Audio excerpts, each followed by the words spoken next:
Hello, everyone, and I hope you're all well. My name is Tanner Dajne, and I'm the host of Self-Sabotage Solutions. On this podcast, it's my opportunity and my pleasure to be able to share everything I know about self-sabotage so that you can overcome self-sabotage in your life. And so today I'm going to be talking about the power of words. And really why words are so powerful is because they can change the world. We can say a speech, we can write a book, we can make a YouTube video, we can make a podcast, and that can literally change someone's life. That can change thousands of people's lives. That can change maybe even the whole world, right? And then not only that, but it can change our own lives. So when we hear those podcasts, when we hear those words, when we tell ourselves something, that can either set us up to go forward in life or backwards in life to experience more self-sabotage or to overcome self-sabotage. And so I think that's why it's so important we address the words that we're speaking about. Because really, what are words? When you think about words, it's pretty amazing our ability to speak them, because no other animal in the world can speak these words that we know of, except for maybe parrots, right? But really, what are words? They are frequency, energy, vibration, and they carry meaning. And if you think about words being energy, everything around us is energy. You are energy. This computer screen is energy. The floor is energy. That tree out there is energy. That bird. Because we know this on a scientific level. So what's everything made up of? We're all made up of atoms, right? But with quantum physics nowadays, they've deciphered that it's now down to 3 extra quantum particles.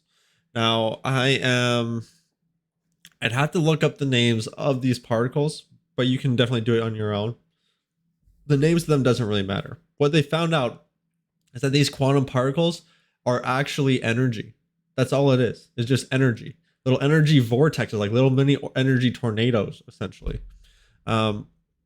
And so everything is made up of energy because everything's made up of atoms, and these little energy particles make up the atoms. So it's really interesting when you think that words are actually just energy. So when we're speaking this energy into existence, it is just as real as me, as you, as this computer screen, as the house I'm living in, as the cars that we drive. These words are literally part of the world when we speak them to existence. So we are creators. And this kind of goes down more of a spiritual guide if I'm supposed to talk about the creators part. But I believe personally that we all are creators. We all have the ability to create, and we all were born from the creator, whoever that may be. We all have part of that divine energy within us. And we are all creators. We all are able to manifest things into our life and things into the world. And one of the ways we do this is with the words that we speak, through the power of our words. And, there's a reason why in the English language they call it spelling. And you can spell a word, right? Because what is a spell? What is spelling? Well, there could be 2 meanings, and that's what's interesting about the English language. And I'm not too familiar with other languages as much because I'm not fluent in them. So it'd be interesting to hear someone else talk about the other languages. But I do know for English language, there's many double meanings for a lot of words, and I think that's important to address because there's a part of our mind that doesn't really understand that there's 2 different meanings. One part of our mind, the subconscious, which is the part that, if you listen to me talk about in these podcasts, is very important to understand if we're going to be able to overcome self-sabotage. This part of our mind is not a logical thinking part of our mind. All it does is really take notes and record and replay something. So when things have multiple meanings, that means you could be saying something but meaning another thing. So I want you to think about that as we go over some of these examples of word magic. So one common one is the work week or the weekend. What could you think of another way to understand work week or weekend? Well, work week Like you're literally weak. Like you have no energy. You are fragile. You are um, brittle and weakened. You are literally being weakened on the weekend. And what do so many people do on the weekend? Well, they on the weekends they actually go out and they party and they poison. They eat a junk food. They stay up late, and that literally weakens their body. And then on the week they are recovering and they are working week all week long. um, and it's really interesting because when you think about these things, is actually a lot of them are actually true. Um, so that I think it's important to address that. So because words, they can literally change our lives. What we tell ourselves can have a major impact on it. So the words that follow "I am" will follow you in your life. So when you tell yourself, this is something so common that I hear all the time, within like work, within just hanging out with people, and I even hear it from people who are young. What I'm talking about is when people say, "I'm getting old. Oh, my back hurts. I'm getting old. My knees are popping. I'm getting old." Right? That's something that it's so common, and I'm sure you probably heard it. Maybe you've said it all the time. Maybe you do say it all the time. I've caught myself saying that. My wife has caught me saying that. She's like, "Oh, are you actually getting old? You want to be telling yourself that?" Right? When you start to think about that, these words that you're talking about are creating something. Are you trying to manifest that into your life? Are you trying to create yourself getting old, yourself having back problems, yourself having knee problems, right? If your knees pop, don't tell yourself you're getting old. If you have some back pain, don't tell yourself getting old.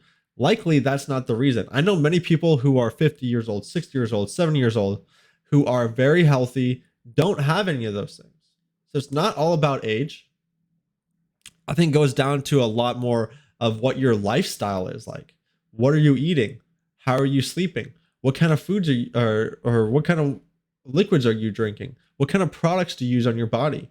What words are you using in your life? What kind of ways are you thinking about yourself and about life? Right? What actions or how much exercise are you getting? Those things all have a direct effect on our body and the health of our body and how if we feel pain or not. Because really what pain is, and I'm not going to go too far into this, pain is really just a signal from your body that you need to make some changes. So if you keep telling yourself you're getting old, are you really getting old? Is that really the reason why you're feeling that pain? Or maybe is it some other reason? People like to say that they're getting old because it makes them feel better about what the things that they're doing. That's at least my opinion of it, because there's people my age who say they're getting old, and I'm only 29 years old, and that's not very 29 years young, I would say, actually. And I've even heard it from an 18-year-old, like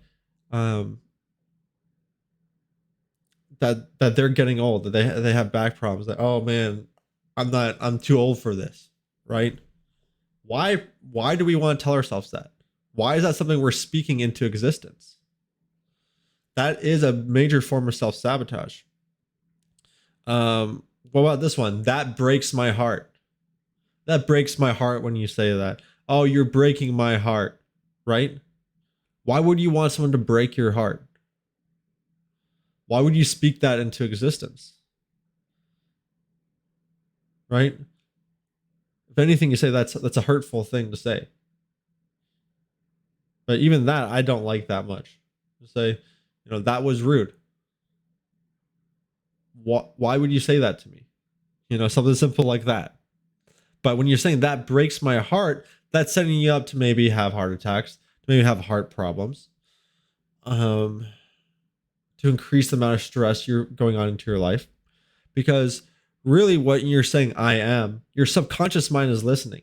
Your subconscious mind is making blueprints for yourself in your life when you're saying these things, because you are creating them, you are manifesting them into the world. Your subconscious mind is seeing those, feeling that energy, and saying, yes, this is what we're going to do in our life. This is what we're doing. What about that kills me? Oh, that's so funny. That's killing me. You're killing me, man. Right? Why would you say that?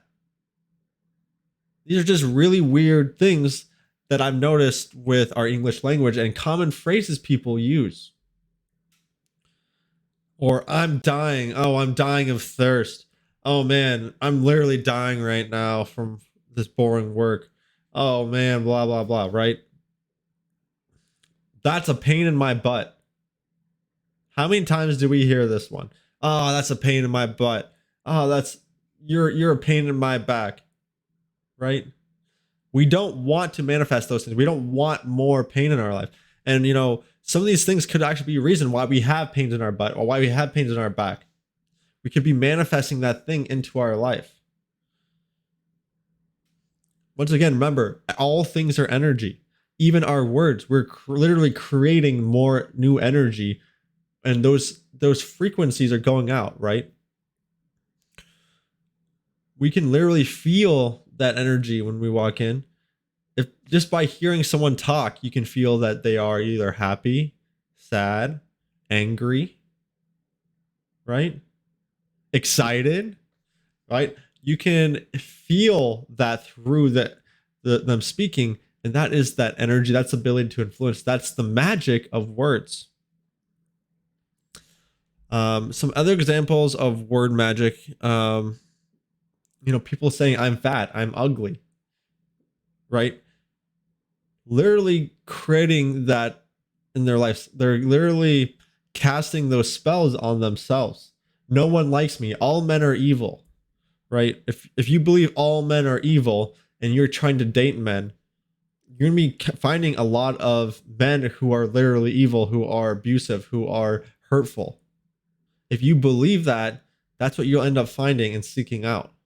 You are creating that for yourself in your life. So me and my wife, and I highly recommend everyone do this in their life, always be analyzing, consciously analyzing the things you're saying, thinking about, hey, could this have another meaning? Could this actually be holding me back in life when I'm saying these things? And if you do say something like that, don't get upset at yourself. Don't beat yourself up. Don't say you're stupid. Why would I say that? Oh man, I'm so dumb, right? You don't want to say that. And I deleted that right on my mind. And if you've heard my other talks, there is some techniques. I'll give those again at the end of this podcast. I think they're just such powerful techniques. You can use subconscious techniques if you're hearing something or if you say something that you don't mean to. But if you say something you don't mean to, don't beat yourself up. Rephrase it into something better, right? So if you are feeling like maybe you're not the most attractive person, don't say I'm ugly, right? You don't want to tell yourself you're ugly. Tell yourself you are beautiful. Tell yourself you are working towards feeling attractive. You are increasing your beauty every day, or you are increasing your health every day. And if you feel like you're lying to yourself when you say I am healthy, I am strong, I am whatever, right? You change that up to say I am working towards health. I am building my health every day. What about this example? The word try. What does the word try, and I've talked about this in some of my other podcasts, what does the word try actually imply? It implies that you are trying to do something that you might fail.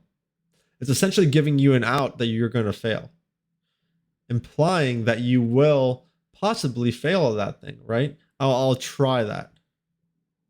What I've started doing is cutting the word try on my life and just saying, I'm going to do this. If I make a mistake and it doesn't go right, I don't give up. I just change and tweak my approach towards taking that action or doing that action so that I can succeed. Right? What about the words, you make me feel? This is one that I've talked about, I know before, and you guys might have heard about it, but I think it's really important to address because when we are saying you make me feel, we are surrendering our power over to another person because only we as individuals can decide how we're going to feel in any given moment. But when you're saying you make me feel, we're giving our power away, saying that they made you feel a certain way. The things they could say might be hurtful. They might be spiteful. They might be funny. They might be whatever, right? But they can't make you feel some way. So someone, for example, some random person on the street could say something really mean to you, and you just brush it off and say, whatever, that guy's a wacko, right? A loved one could say something mean to you, and you internalize it, and you feel angry, right? Because you let that in. So that's my point, is that, you know, no one can make you feel any way. You allow yourself to feel that way. So that's another way we are disempowering ourselves when we're using words. And so instead of saying you make me feel, just say, if that was a hurtful comment, say that was a hurtful comment. That was rude. Why would you say that to me? That was funny. Thanks for a good chuckle. Thanks for a good laugh, right? You don't have to say you make me feel. I know some people might think that this is extreme. Like, why are you so into this? Because like I said before, all things are energy. Words are energy. We are literally creating those things into our life, and our subconscious mind is listening 24/7 and trying to understand exactly what we're consciously saying. And a lot of us have been programmed through social media, through things we've learned in life, through other people, through TV shows and things like that, to start saying things that we don't even realize we're saying, like things that with meanings that we don't even know. We don't even understand the meanings of them. We don't even realize how actually negative they are. That's why I wanted to do this episode for my podcast, talking about the power of words, because the power of words are very misunderstood. They are ignored. A lot of people are oblivious to the power of words. And that's why I always try my best to be as articulate and as thoughtful, and to give as much meaning behind my words as possible. So I want to talk to you guys about some examples in my life where the power of words have either ruined my life or made it better. So an example was when I was working at one of my old jobs. I was working at Empower Retirement, which is a 401k company, in a call center. And I did not like working at that call center. But I would tell myself things like, I hate this. I'm dreading going to this. I don't want to go. And I would literally convince myself that I shouldn't go to work. And I would still go, but I'd get this horrible knot in my stomach. And I'd start getting essentially pains in my stomach. And I'd get super nervous, and the whole day would go by slow, and each call was painful and frustrating. And at one point, I broke, and I ended up quitting. I've never quit a job before. For that reason, I've never quit a job for that reason, and it was something that was very embarrassing for me. I did it without even talking to my wife at the time, without telling anyone. I just put in my notice and I left. Actually, didn't even put in a 2 weeks notice. I just left. I just said, I'm done. And I know for a fact it was because of the things I was saying to myself. Yes, I maybe didn't like the job, but I made it way worse by using my words and my thoughts to make it worse. So now, and I know for a fact that was the case, because now I'm working at Wells Fargo in another call center, which is pretty much the same job, slightly different. And I have a much different outlook and mindset on work, and I'm able to enjoy it. And it's not that bad. And I don't see myself quitting just for no reason. I mean, it's not the job I want to do for the rest of my life, but I do know it's part of my dream team. And what I mean by that is it's part of my dream team as I'm working towards a certain dream in my life. And there's certain people and certain things I need on my team so I can get there. So I need to make some kind of income. So right now I'm using this job as part of my dream team to get to where I want. And that's the way I look at it. I look at it as a good stepping ground to get to where I want in life. And I tell myself I'm going to do good. I'm telling myself I'm going to have a good day now. I tell myself things are going to go well. Another example is public speaking. For the longest time, probably ever since I was in like kindergarten when we had show and tell, I was always super nervous about speaking in front of other people. I would tell myself I'm shy. It affected my relationships. It affected my friendships. And what people would always tell me is, and what I always tell myself is that I'm shy until I meet you, and then I'm loud and talkative, right? And I think a lot of people are like that, and the things that they tell themselves are making it worse. And so, this really got to be a problem when I went to high school. We started having public speaking class, and I had to give presentations in front of the class. And I'd always start to fumble. I'd always start to say and like and things like that. I would get sweaty. I'd get nervous. My heart would beat super fast. I would talk much quicker than I really should. And I was hard on myself. I made that experience much harder and much worse than I could have if I would have just believed in myself and gave myself the benefit of the doubt and using the power of my words for my success, for my ability to be able to speak better than to just be upset. So the next thing I want to talk to you guys about is oh, actually, no, let's finish up with public speaking, because now obviously I'm able to publicly speak. I'm publicly speaking in front of the camera, and it's much different now when I speak in front of others, because what I tell myself, I even do this now before I get on every podcast, before I do any Facebook Live, before I do anything. I tell myself I'm an amazing public speaker. I love publicly speaking. I know exactly what I wanted to say about this subject. I literally manifest and create my experience, and I envision myself doing that thing. And yes, did I have to do public speaking a couple of times so I got more comfortable with it and things like that? Yes, that does help. But a big part of it is what words you're using, what thoughts you're using. The power of your words is important, people. Another example, I don't think I've ever talked about this one, is mountain biking. And wasn't, I guess, necessarily mountain biking. It was like a trials course. So they had this giant wooden log that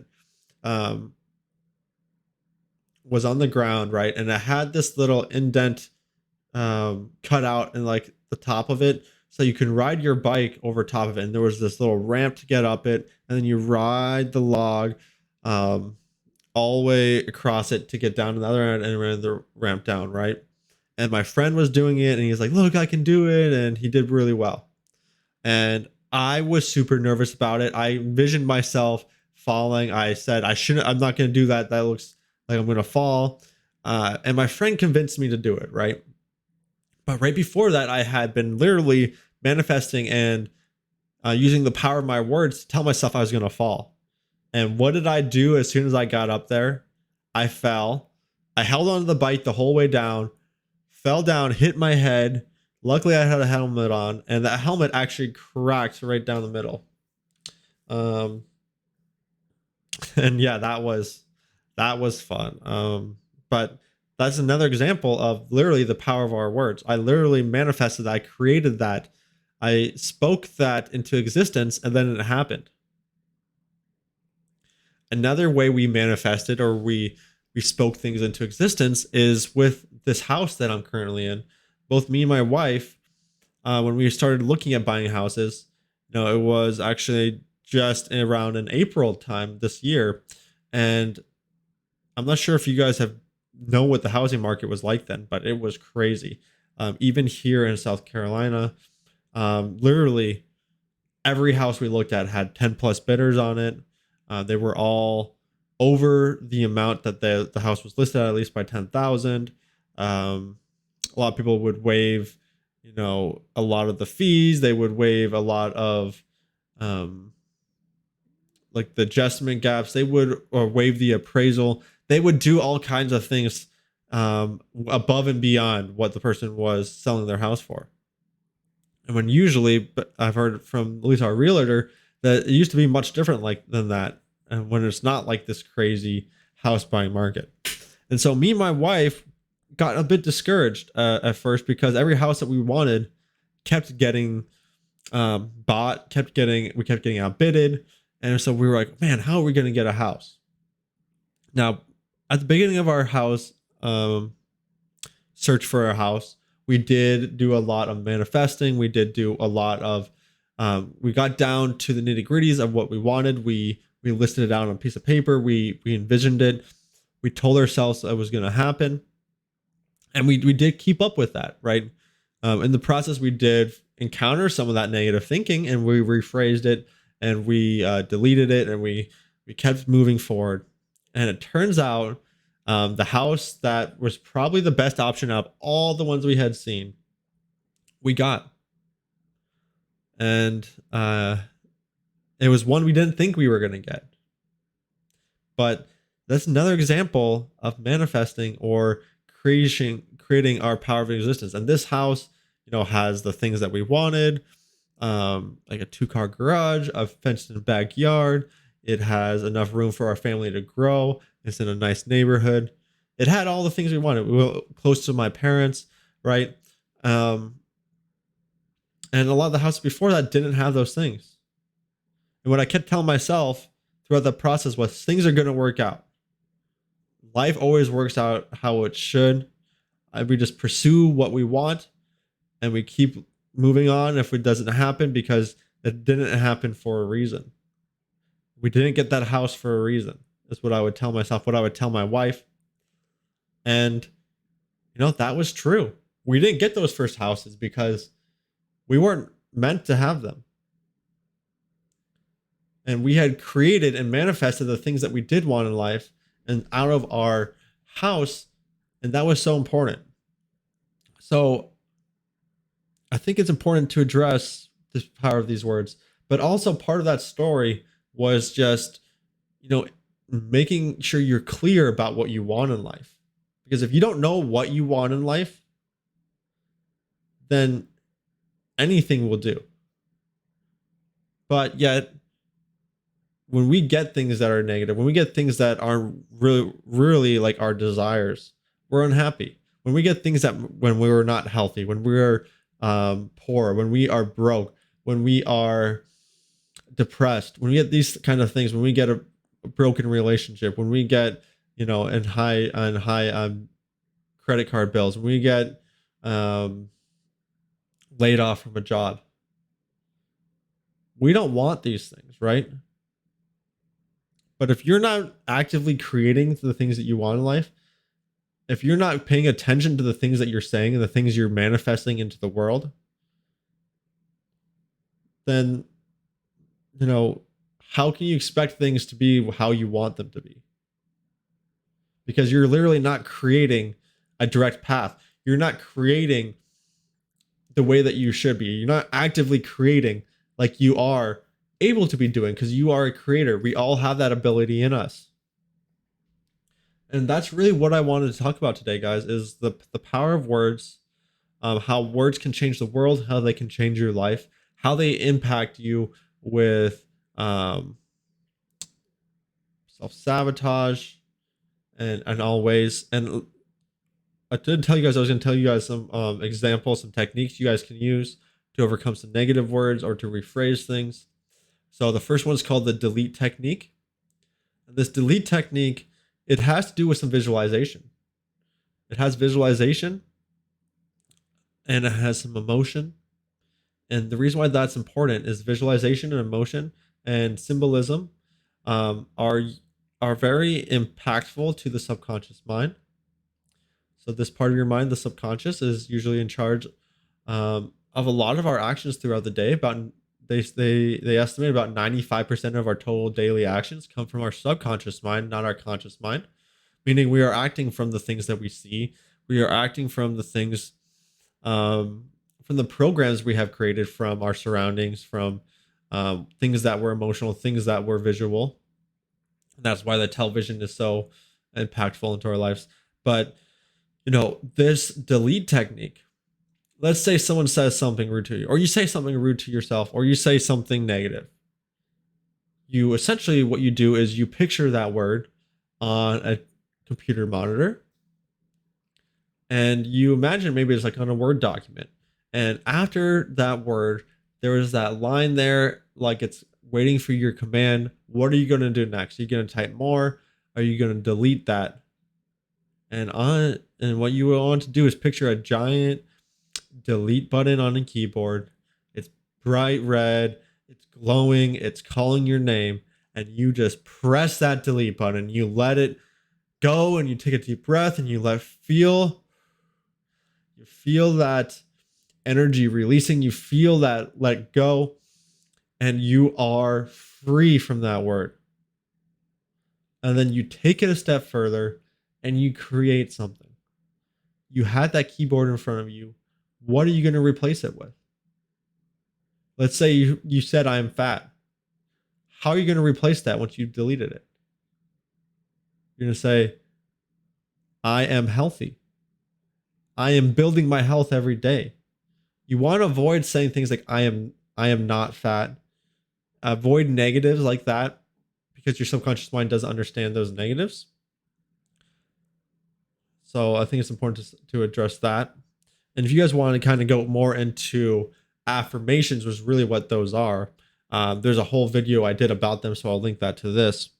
But we'll kind of leave it there. So that's what the delete technique is. You delete it, and then you create something new on a computer screen using your visualization. You got the substitution technique, where you just replace it with something right after. You got another substitution technique where you just sing or you hum something, literally change the tune of what you're thinking about. So if something keeps coming back to your mind, something negative keeps coming back to your mind, you start to say something positive over and over and over again to reprogram that part of your mind. Another thing you can do, and this is one I thought of a while back, and it has to do, and probably I thought of it because my wife loves Harry Potter so much, and I've seen that movie so many times, is, in Harry Potter, when they got those Dementors come and they use the Expecto Patronum, the Patronus charm. Essentially what the Patronus charm, for everyone who hasn't seen Harry Potter, is these Dementors are giant, like essentially like cloaked figures that suck your soul out. And they come and suck all your happy feelings. They suck all your good things away. So you can kind of think of that Dementor as depression, as those negative thoughts, because that's what those negative thoughts a lot of times do, is they suck away your good out of the day. They suck the good out of your life, and they hold you back, and they increase self-sabotage. So what the Patronus charm is essentially, it's a spell. So it's and they say words to make that spell happen, right? Kind of funny how we were talking about the power of words and how it's called spelling. And you think about that, what do most magicians do when they cast a spell? They say some kind of word before. Abracadabra, Patronus, like in Harry Potter. And what comes out of their wand after they say this Patronus, if they're thinking of something happy and something positive, and that's what you want to do as well. If you keep having these negative thoughts, think of something, your happiest memory, your most powerful, happiest memory. Could be a time when you went with your family on a vacation. It could be time with a loved one. It could be time even on your own when you just felt safe and happy and peaceful. You want to think of that, and then you want to let it watch a bright light. You can think of like a spirit animal. If you have a spirit animal, think of whatever animal comes to your mind first, going out and just attacking that negative thought, fighting it off. You can think of the negative thought as the cloaked figure if you want, and just watching it fight it off, and that thing running away, scurrying away, and it's gone. That's one way you can use the Patronus technique, I guess is what I'll call it, to overcome negative words and start creating positive words. And then some of the other ones I'll talk about are just more those were subconscious techniques. So techniques that you use for your subconscious mind to replace them. Now I'll talk about some conscious techniques you can use. So what conscious techniques are you things that you are consciously doing to reprogram yourself for positivity, or reprogram yourself to start being more positive, to be drawn towards more positive things. So one way you could do it is by putting positive message places. So what do I mean by that? So like you can rename certain folders on your phone, on your computer, positive messages. You can change your passwords to things like I am healthy. You can change passwords, and you want to make it obviously a little more tricky than that because it's a password, but things like I am healthy. Health is for me. I am always working towards health. I am a millionaire, right? I love my life. Do that. So every time you're typing it in, you are literally casting that spell, saying that thing to yourself and bringing it into reality. Another one you can do is by creating songs or creating recordings of yourself. So the songs you can easily do, like think of any tune you want to think of, and then you can just add in some positive affirmations. So like, for example, you can say, I am healthy, yes, I am, yes, I am. I am oh so healthy, I am oh so healthy, yes, I am, yes, I am. And that could be a way you can even put it into the substitution technique. And that's what I was talking about with singing, is you can just put that into that substitution technique. That's something I like to do when I'm driving, is I like to sing different songs and just experiment a little bit and just kind of get fun and playful with it, right? It doesn't matter if you're an amazing singer or not. The more you sing, the better you'll get, the more comfortable with it you'll get. And really, you're just singing for yourselves, and you're singing to empower yourself. You're using the power of your words to create something better for yourself. So it's a fun, enjoyable experience. Or what you can do is you can do the recordings like I was talking about. Create affirmations. So you could write out different affirmations on a piece of paper. So it gets all the affirmations you want on a piece of paper, right? And then you record yourself saying these out powerfully and meaningful. And then what you do is you actually listen to that recording while you're driving. You listen to that recording while you're going to bed. You listen to that recording while you're waking up. And these two times, when you're going to bed and when you're waking up, are very important, because they can actually, when we're going to bed and when we're waking up, that's actually our brain wave. Our brain is actually going through different changing wave states. So it's going down into an alpha or a theta. Well, it's going to a delta state, but it passes through an alpha or a theta state. And when it's in the alpha or the theta state is a state of hypnosis. So it's essentially the same state that we go into when we're in hypnosis, is the theta state. That's, the theta state is actually where kids are when they're young kids, when they're between the ages of 2 and 7. And why this is important is because that's why they can learn so quickly, is because they're literally programming their subconscious mind with the things that they're learning. Because the subconscious mind is able to learn much faster than our conscious mind. Our subconscious mind actually picks pieces of information out of the environment at 11 million pieces of information a second, while our conscious mind is only at 40 pieces of information a second. So it's a huge disparity. And that's because this part of your mind is meant to keep you safe and help you fit in with society. So that's why it's active in that theta state when they're kids, because kids really need that, because they can't defend themselves. They can't protect themselves. So if you ever heard the quote from Aristotle, give me a child before the age of 7 and I'll show you the man. Because he knew that before the age of 7, that's when we'd get all of our deep programs built within our subconscious mind. And there are ways to reprogram that. And what you'll find if you listen to my episodes of my podcast and me talk a lot is that we are literally, a lot of our subconscious, or a lot of our self-sabotage and the things we really don't want in life come from these programs, because our subconscious mind is running these programs. And when I'm talking about programs, I'm talking about, I want you to think of like your subconscious mind as like a supercomputer. Like think of it like as the computer or the cell phone you're on, right? There's different programs or different apps like on your cell phone that you have, and you can open these apps or you can open these programs and you can do different things with them. Well, that's why your subconscious mind kind of works. It has different programs for different things. So it has the unhealthy eating program. It has a healthy eating program. It has the negative thinking program. It has the cheat on your other significant other program, if you have that kind of program built into you. It has the lie to this person program. It has the gotta be serious for work program, right? It has all these different kind of programs. It has the party program. It has the drinking program. It has a program to go to the bathroom. It has a program to drive a car. It has a program to brush your teeth. So not all programs are bad, or not all programs are good, but some that we were born with, some that we learn from others, and some that we learn from ourselves. And it's important to understand what these programs you have in your life are. But when you're listening to that recording, and you are listening to it when you're going to bed, when you're waking up, that's when you can reprogram a lot of your subconscious mind, and you can do it much quicker because there's multiple different ways to reprogram your subconscious mind. One way is repetition. That's why we learn through repetition, right? That's why building a habit is important, because if you are consistent for 30 days, you are repeating that same thing for 30 days. You can build a habit. You can build something strong. In 30 days, the amount of time to build a habit varies, I think, very greatly. Actually, I did a podcast about that, and I think I did an episode of my podcast about that for, I think it was why making changes is difficult. And I talked about, why breaking habits is so important, and why building a habits, and like what the different time frame and things like that is.